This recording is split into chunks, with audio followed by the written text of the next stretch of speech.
How are y'all today? Good.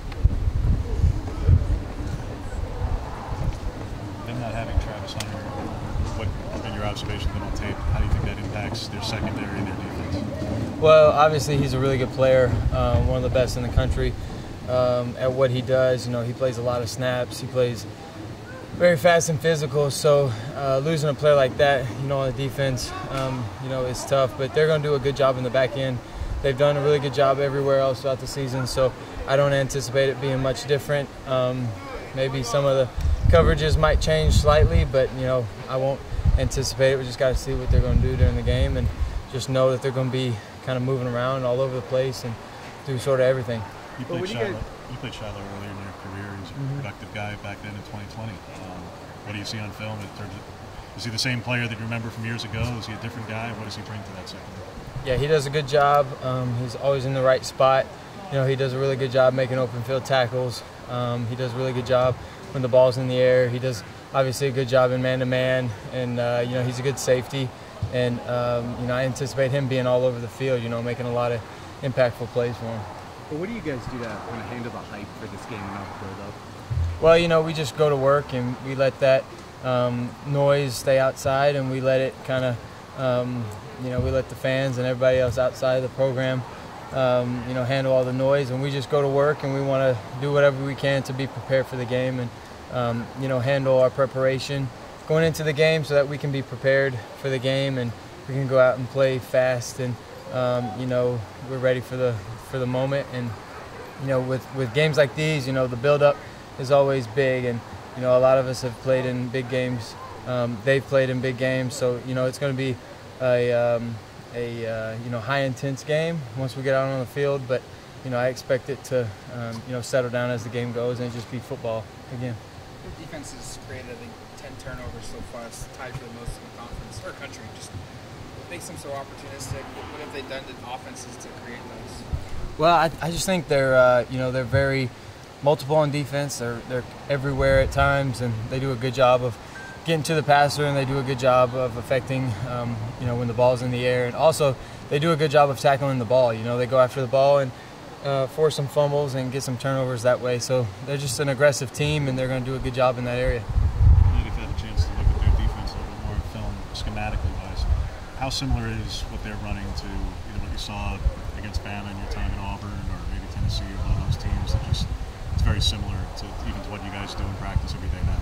Yeah, you know, it's a little bit similar with the coaching tree, with you know, some of their coaches being around that kind of you know, coaching tree themselves, and but you know, at the end of the day, a lot of teams, especially in our conference, they do a lot of similar things, and you know, like I said, they're very multiple, so they can get into about anything they want, and they're probably going to be very game plan specific, so they'll do a good job of game planning against us, and they're not just going to line up and do what they do, but they're going to try to another way they're aggressive and force turnovers is they game plan different week, and so I think they're going to have a good plan.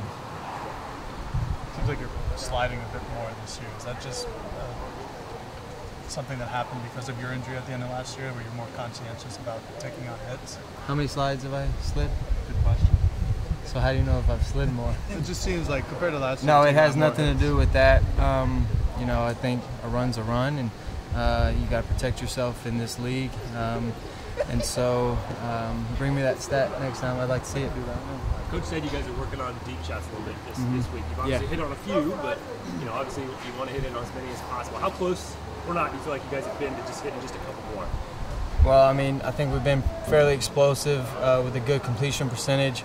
You're going to miss those. You're going to, you know, not be in sequence every once in a while. You got to get in that rhythm during practice. But it is important for us to, you know, complete those shots vertically, because that opens up the run game. And you know, when they're there, we got to hit them. And we've hit one about every game, so we plan on continuing to do that and hit them when they're open. But you know, it starts in practice. We got to hit them in practice, so it translates over in the game. Can't expect it just to go out there and happen for us, even though we got really good players. And really good scheme. You know, we got to practice and do that throughout the week. Deion said they're going to have the cornerback guy by committee with Travis out. Just kind of your impressions of their secondary and what kind of challenges they're going to present to you this week. Like I said, very multiple. They got a lot of different guys that have played a lot a lot of guys that can play man-to-man, can play zone coverage, and so with their multiple schemes, they're going to do a good job of changing up the looks. They're going to press, they're going to bail, they're going to play off. So, you know, we expect to see all the looks, and they're going to do a good job of rotating those. During fall camp, Drew Maringer talked about how Pat's just a different player from where he was this time last year, just the injury and the recovery process. Just from your perspective, his impact, his development from a year now. Yeah, he's extremely reliable right now. Very smart, instinctful football player. You know, Oregon means a lot to him. You know, he's been here for a long time. He's got a lot of experience himself, and obviously he grew up, you know, with Oregon, you know, running in his family, and you know, just right here in Eugene. So, you know, playing with the passion that he brings, it's great for our team. It provides, you know, a lot of leadership, a lot of spark, and he's just one of those guys that, you know, leads by action. He just goes out there and works each and every day. He plays extremely hard, plays physical. He does a really good job, and helps us on offense create explosive plays. How would you describe the 12 and 13 personnel that you guys do and how you incorporate it in this offense? How is it either different a little bit than last year? How is it unique to Oregon and to what Will and you guys are doing and what that offers you as a quarterback? Yeah, I think we're, you know, we are multiple offensively, and we can get into a lot of different formations, and that helps run game, pass game. You know, you can kind of affect the defense and get certain personnel on the field when you put your own personnel in there. So we use that to kind of find some you know, some strategic ways to run our plays, and to find certain ways to be creative, and so we use personnels, I think, in that way.